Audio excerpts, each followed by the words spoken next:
New project Salepur NH site देखिपे सामने SP petrol pump सामने प्लॉटिंग होउची। एपटे आम रही चाणक्य होटेल एटा आम प्लॉट रो मेन रोड।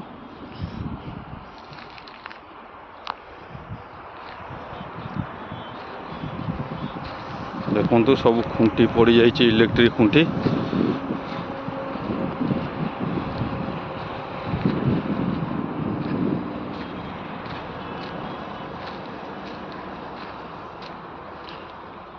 ये सब रही प्लॉट एरिया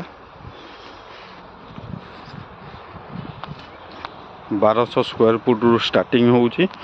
1200 पर 1500 2000 जी जहाँ नेले आम बाउंड्री कर देदेबू। प्रोजेक्ट ऑल डेवलपमेंट ऑलरेडी हो जाइए। ये सब प्लॉट एरिया देखंतु।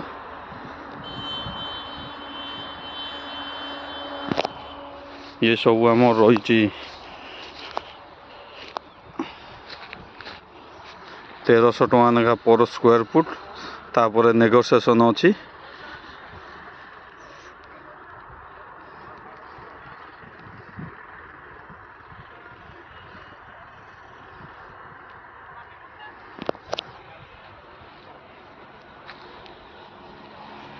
पूरा एनएच साइट रु स्टार्टिंग।